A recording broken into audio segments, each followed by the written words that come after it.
Second, just want to get the PDF on the screen. Hold on a second, guys. Let's see.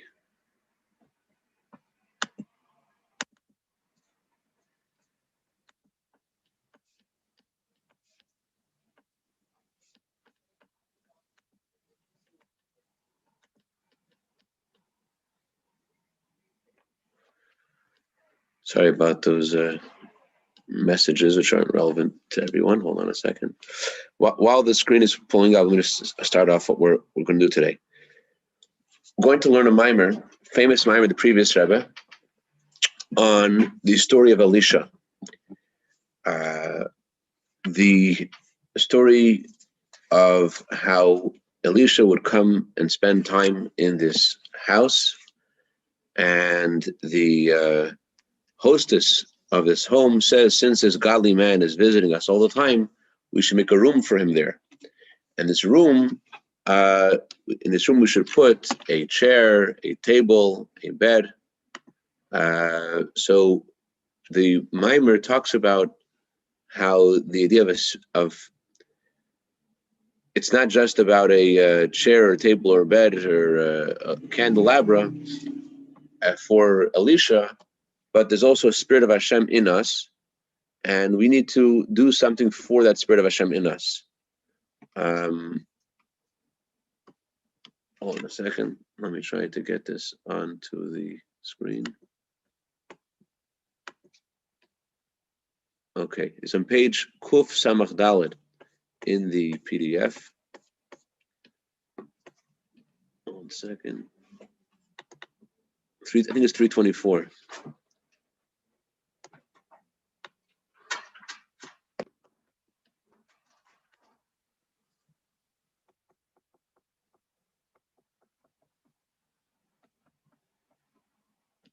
Oops.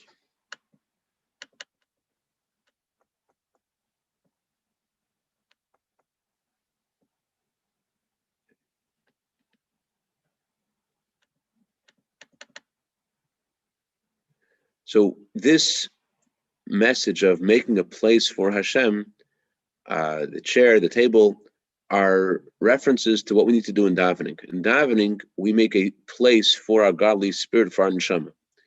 And the Rebbe in the Mimer discusses how what each part of davening is about, and how different parts of davening allow us to access parts of our neshama that we didn't know about.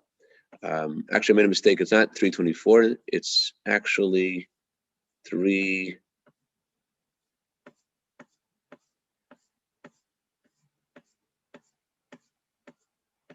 Oops, where'd it go?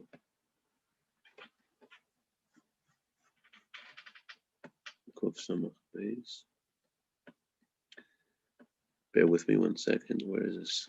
I had it a second ago. Oh, here we go. It's on page 328. Okay. Nas and let's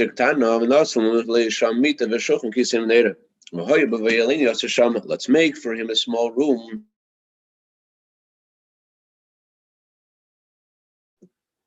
I'm sorry, was I muted the whole time? No, just now. Okay. Let us make for him a room, and let's put in this room a bed, a table, a chair, and a candelabra. And when he comes to visit us, he will spend time there. When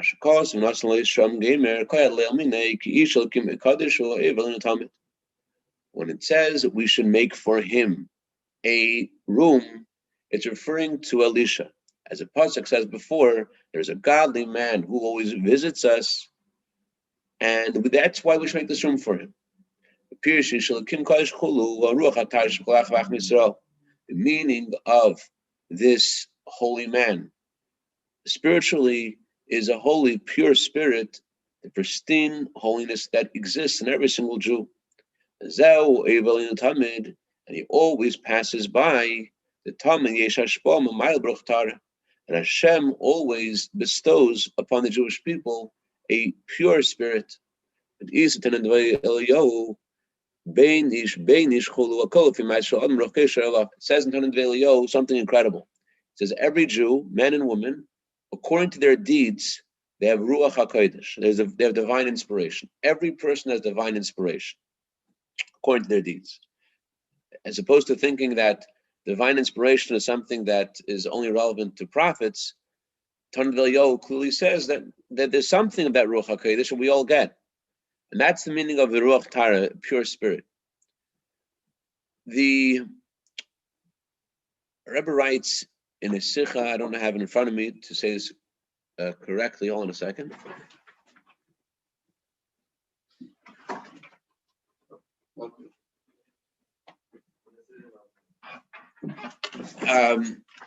It's great to see some Lebedekite, Baruch Hashem. Okay, I don't have the Sikha in front of me, so I hope I'm misquoting. I'll try to look at it before I get the shoot tomorrow, see if I said something incorrect.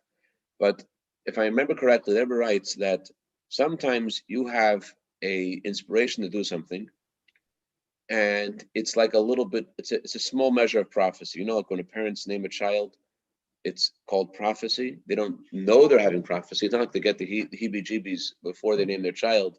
Some parents actually do that. Some parents, before they name their child, you can see in their head, like they feel like they feel like they're getting like a message from Hashem, and they're like they're putting their antennas out. But we don't really have antennas, so we don't really feel inspiration necessarily of Hashem talking to us in a revelation like the prophets do. However, there are that message which was in your head was from Hashem, even though you thought you liked your aunt Gertrude, and that's why you wanted to name your daughter after her. But the emes is that was the Eibusher talking to you. So there's similar things. The Eibusher sometimes sends us feelings, very strong feelings, that we feel we need to act on. And those feelings are a sort of small measure of prophecy. And in a way, they're more relevant and more important than Torah mitzvahs. Because just like halachically, if someone violates the words of a prophet, the Torah says they get the death penalty. The prophet only said that you should have a cup of coffee this morning. But since it's a direct message from Hashem to you, even though it's not like Yom Kippur or Shabbos, but since it's a direct message of Hashem to you, so therefore it's considered more weighty in your observance of it, or not observe, or lack of observance of it. Versus Torah in general, it's not as hard and fast, direct from Hashem like a prophecy. So in a similar way, if there's something that Hashem wants you to do, and you know Hashem wants you to do it, even though you're not a prophet, but you know Hashem wants you to do something in a way that is more important than anything else, because that's a direct message from Hashem. Now, you get the death penalty if you don't do it? No, because you're not a prophet. You're not expected to trust your instincts so much to feel prophecy. On the other hand, you know there's something you're supposed to do. It's something that you should, it's real. You find a lot of letters of the Rebbe, people have all these different kind of ideas what they want to do. And there's a pattern there. The pattern that I find is that the Rebbe tells people, this is something you want to do, so do this. In other words, it's not like there are times I've said, "Whoa, stop! What are you doing?" And there are a lot of things like that too, big time. But there is a certain pattern that the Rebbe basically tells a person who has inspiration to do something that's meaningful. You thought of doing this; it's meaningful. A guy decides to say the whole Tilm every day. And he tells the Rebbe he feels he doesn't have enough time to say the whole Tilm every day. The Rebbe says to him, time is a I don't know right the word in English, but I'm thinking the word fungible. Time is a fungible thing. There's some things that are you could accomplish a lot in a short amount of time. Some things that take more time, and you don't know what's going to take more time or less time. And so, therefore, if this is something you're doing, saying the whole Tilm every day, so then the Hashem will help. All things you need to accomplish will get accomplished. So I'm not saying that's something we need to do, but or that if you have that idea, that means you're supposed to do it. But I am saying that there is something that Eibusher sends to us, which is a Ruach HaKodesh, which is divine inspiration, that is in a way more important than other things that are in your life, because they're messages from Hashem for you. So it's good to talk to your spiritual mentor, make sure that you're not like way off. But there is something, there is something that the Eibusher puts into your head, and you got to pay attention to that. So in a similar way, besides the divine inspiration thing that needs to be addressed, there's also pashut that a yid feels chayes. A yid feels alive in the service of Hashem. A yid feels lebedik. Why do you feel lebedik? Why do you feel alive? You want to serve Hashem. So just like this woman said that Elisha would always pass by her house, there's also by every Jew's house, by every single person, hey, Machamarchai, good morning. By every single person, there is a Ruach HaKodesh, there's a divine inspiration that Hashem causes us to feel inspired. So what should we do with this divine inspiration? What do we do with that? Says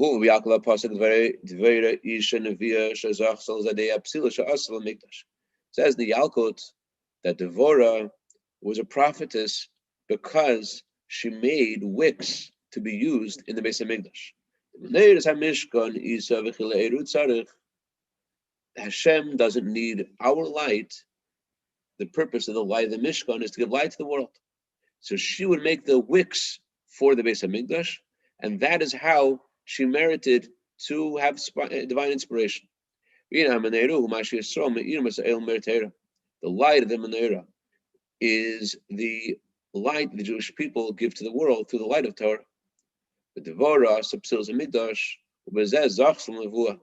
Devorah made wicks in the Beis Hamikdash, and by doing this, she merited to have prophecy. And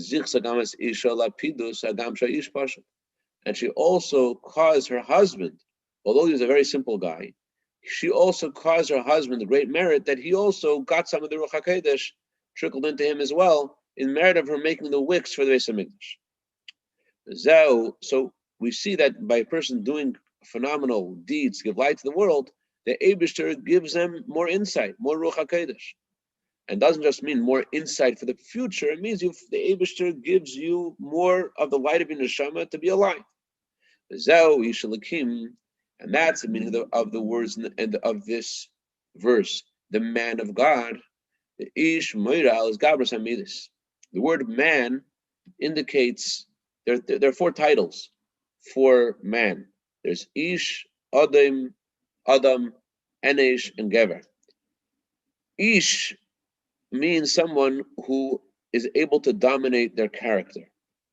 They're able to get control of their feelings and use their feelings in the right direction instead of their feelings controlling them. Their mind controls their heart and they're doing stuff right. That's Pshat Ish Elakim. Ish means their feelings are in check. And Elakim, Elakim is the American equivalent to the word nature. What's Ish Elakim mean? There was Brech Teva Umizgaber Allah. Ish Elakim, can I get the door? Thank you. Ish Elakim, come over, bring over a chair. Hi, Rabbi. Hey, how are you? Okay, just wanted to come by and say hello. Thank you. You're looking good. Thank you. Thank you for How coming. long? You're an alcoholic. Okay. I'll give you, you want to go put on film? You know, I'm going over to the Israeli Center, Yeah. and there's a guy over there. I do it with him. Okay. It starts at 8 o'clock. Great day. Good to see you. Wow, Baruch Hashem. Baruch Good to Hashem. see you. Good to see you. Okay, stay this way. Thank you. God bless you. Thank Amen. you very much. Amen. Don't you miss basement towels, Zev? Okay. Classic. You never come anyway. Ziv Chelakim is a pasuk. I was learning this Maimer with Alter Rebbe this morning. Ziv Chelakim means offering a carbon, a sacrifice to Shem Elakim. That's a simple shot to the pasuk. We say in Krishma every night, Ziv Chelakim Ruch Nishbara. A sacrifice to Shem Elakim is a broken spirit. So Alter Rebbe says Elakim also means concealment of godliness. Nature, the Hebrew word for nature means tubu. Tava comes from tubu. Things are submerged in nature, which means Hashem is hidden. So Ziv Chelakim doesn't just mean a sacrifice that's offered to Shem Elakim. Ziv Chelakim means you have to shecht, you have to remove Shem Elakim, you have to get rid of the concealment of Shem Elakim. So Alter Rebbe says, don't try this at home, folks. In our generation, it's not something that works for us, but Ziv Chelakim means if they're having a broken spirit by being upset about your Avedis, Ziv Chelakim, it removes the concealment of Shem Elakim. So here, this pasuk, Ish Elakim, means a person who is able to get control of Elakim, control of the concealment, control of their nature. Hashem gives everyone a certain nature. So Ish Elakim means you're in control of your nature. You're not the guy who lets it loose, God forbid, on your kids and says the wrong things to them and whatever. Ish Elokim, you're the God in control of the concealment of godliness in your life, of the nature that you have. Derva Elokim Macha Teva, Ish Elokim Dervas Brech Tev Maskabrella. So Ish Elokim means a person who breaks nature and overcomes his nature. In the Kadishu Shu Muvdal. So this is all part of the verse. There is a man of God, an Ish Elokim, who always and he's holy, and he always passes our house. So this is something otherworldly. It's separate. It's something distinct, something unique. This idea of overcoming your nature and doing what Hashem wants you to do is something godly. It's something distant. It's something holy. Doesn't mean that it's unreachable. Of course, this is what Hashem wants us to do. This is for sure it's reachable. What it means is that it's something the Eibishter it's something a person's reaching out for something higher than the here and now to do this. Not only do we have this, is it accessible, but by a Jew, it's always passing you. It's always passing you. Hashem always sends us this ability to overcome our nature. The mind controlling the heart, the author says in chapter 12 in Tanya, it's the nature of a person that the mind controls the heart. That Hashem gives us this ability for our neshama to dominate. So what should we do with this Ish Elokim? What should we do with this divine spirit Hashem gives us to overcome our nature? So we got to make a room for him. Got to make a room for this Ish Elokim. Actually, the word Elias is not really room. Let's make a small attic, an attic for him to stay. This pure spirit, we want it to be settled in us so that it should illuminate every single part, every single facet of our life, that we're involved in worldly things. This spirit of Hashem should imbue whatever we're doing and saturate it with some of the good stuff. So how do we do that? How do we get this Ruach Elokim, this spirit of Hashem, which comes out to every Jew all the time? How do we take it home and channel it so that everything we're doing is permeated with this? I don't know if you guys heard the story last night, but the Rebbe tells this person, I don't know where it says in Chassidus, it doesn't mean it doesn't say in Chassidus.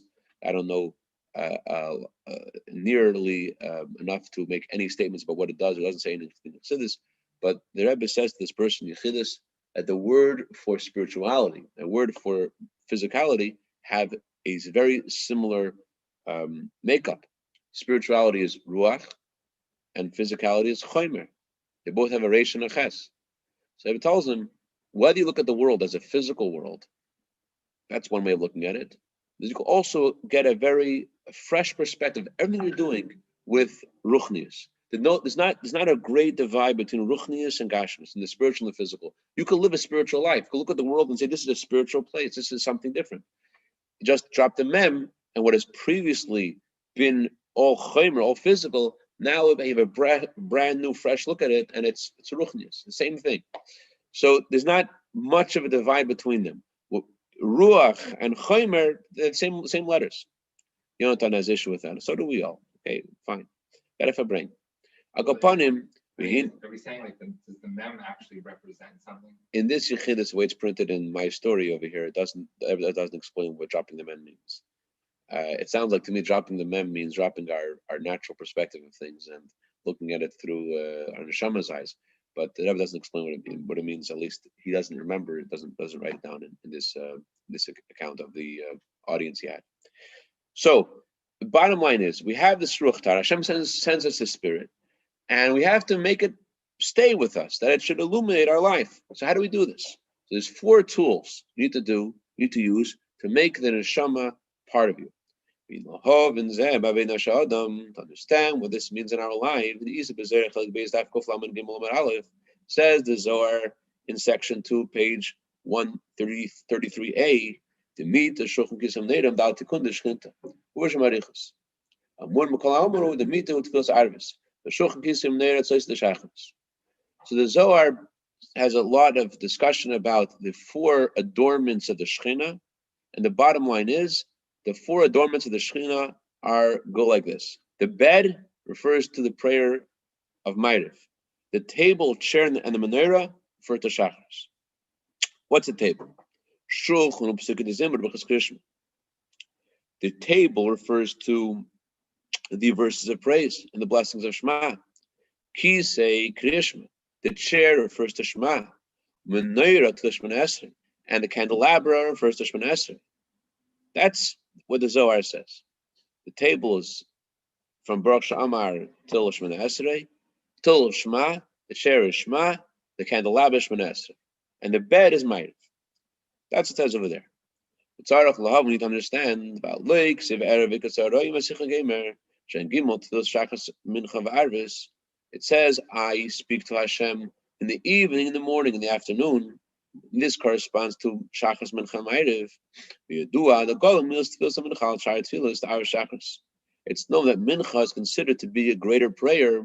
It's more impactful and holier than Shachas and Arvis. As the Gemara says, we should always be careful to daven mincha. And the Gemara continues, because Eliyahu Hanavi was only answered in mincha time. Because Eliyahu Hanavi, reason why mincha is so special is because in order to daven mincha, you have to break away from everything that you're involved in and just turn to Hashem. And that takes something, that takes soul. To do that takes soul. And that's Shachas and Arvis in the morning and the evening. Not necessarily that you have to use your soul to do them because you didn't start your day yet or your day is finished. But mincha, middle of the day, especially now in the winter, the clocks are changing. So that mincha takes soul.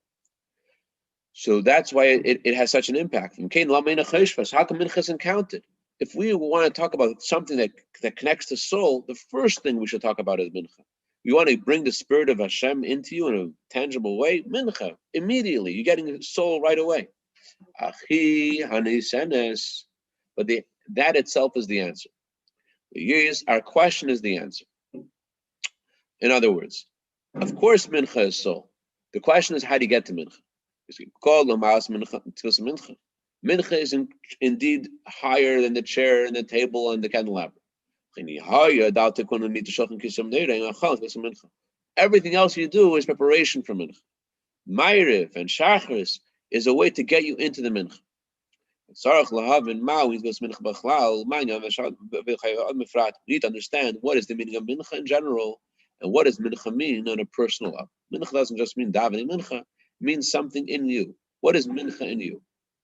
Just like the Zohar says in the pasuk, this is the Torah man.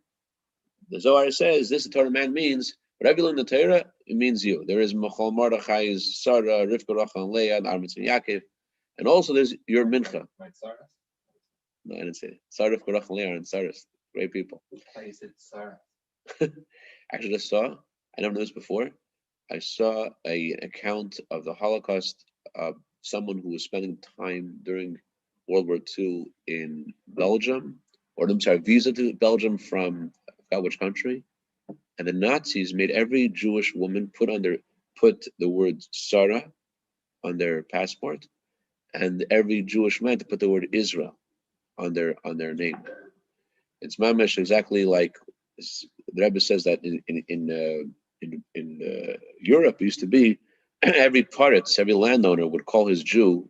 They hired a Jew to take care of their estate. They call their Jew their moshke. So here, the Nazis in Mach Shemam said, why did the Paritzes call the Jews moshke? Because even the Paritzes, although these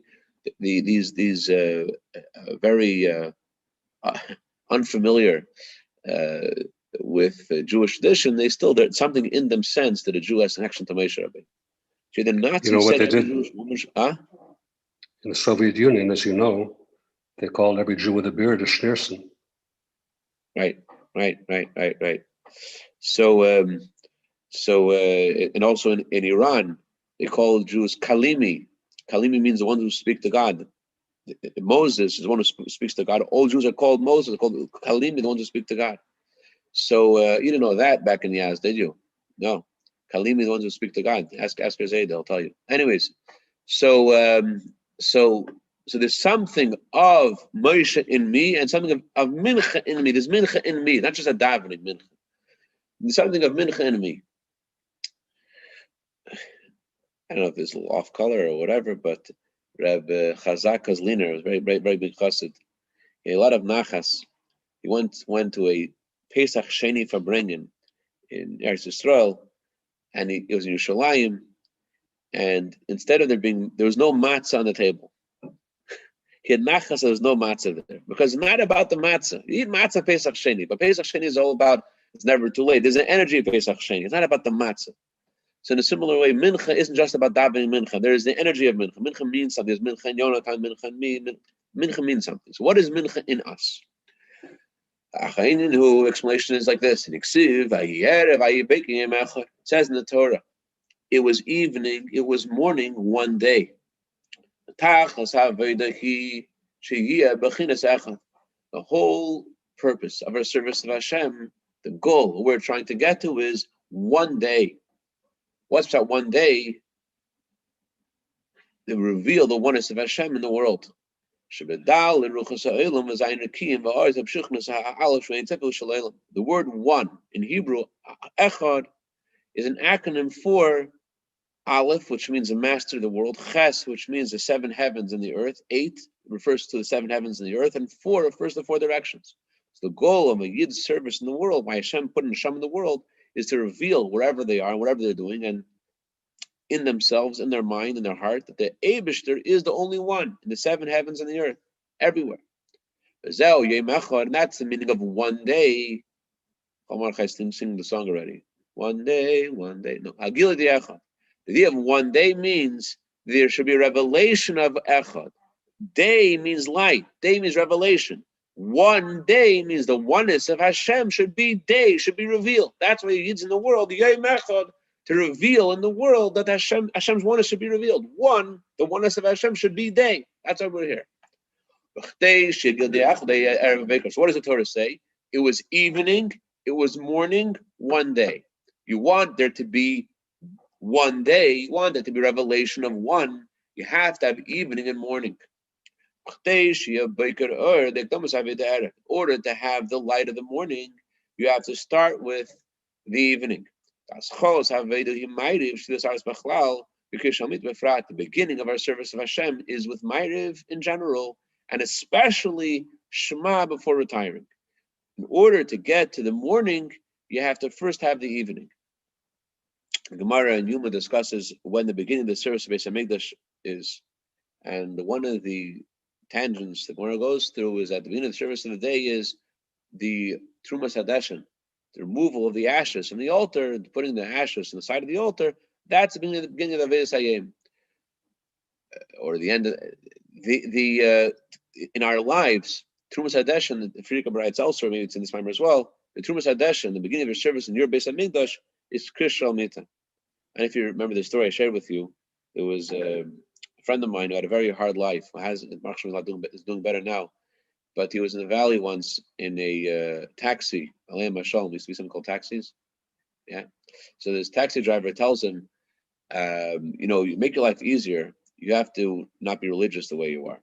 If you stop being religious, your life will be a lot better. So my friend's like, what do you want me to do? You want me to just walk to McDonald's and buy a Big Mac? Like, how are we supposed to not be religious? He's just like playing along with him. Like, yeah, you think if I'm not religious, life is better. So he said, well, you can't become not religious so quickly. Here's what I advise you to become not religious. The first step you got to do is stop saying Shema before retiring. Shema before going to sleep is what separates the men from the boys. It's what makes you a Jew. If you get rid of that part of your day, the rest of the day things will come along. Stop saying Shema before going to sleep, because I don't know. I know my friend is. I don't know the taxi driver is. No, the taxi driver is telling him to stop saying Shema. Yeah, his advice to him to help him become not religious. So was this like an ex? Yes. He was studying Yeshiva Techet Minim. He knew the taxi driver did. He became not religious. He knew the score. He knew the way up and the way down. It's true. So the beginning of the service of the day. Did he listen to him? No. He is he's doing incredibly well, Baruch Hashem, the service of Hashem and helping people around the world. But the beginning of the service, probably he did listen to him. Probably started saying Shema more carefully after that. So the beginning of the service of Hashem is Krishma Shalamita. That's where your day starts. So it's true. In order to get to daytime, you have to have nighttime. In order to serve Hashem in the morning, you have to say Shema at night. The Remeir Premishlan asked a question on Shulchan Aruch. In Shulchan Aruch it says you should get up in the morning like a lion with strength. and the Ramah comments and says also, when you go to sleep, you also have to picture Hashem is looking at you. So the Meir of Premishlan asked the question, how come the Ramah is mentioning the evening when we're talking about the morning? And he answers, in order to get up like a lion, you can't go to sleep like a horse. In order to get up like a lion, you have to go to sleep the right way. So it's not like we suddenly, in the language of Garfield, if we meant to pop out of bed, we'd be born in toasters. In order to pop out of bed with a Meida'ani, you could do whatever you want. We have free will. But what empowers, what vivifies, what energizes a Meida'ani is a Kriya Shalmita. Kriya Shalmita, Shema, if we're going to sleep the right way, it's what gives the power for the next day. So so in short, we learned today is there is a spirit of Hashem that always passes in us, which means Hashem always gives a person inspiration. We have to make a place for that. And a place that has to have a chair, a table, and a bed, and a candelabra. And that refers to our Shacharis and our Ma'ariv. And the Rebbe asks a question, what about Mincha? And the answer is, as we shall see, that Mincha means something. And that's the whole goal of everything. And to get to the Mincha, you have to have all this first. And to get to the morning, which the morning, day one, is about revealing Hashem in the world, to reveal.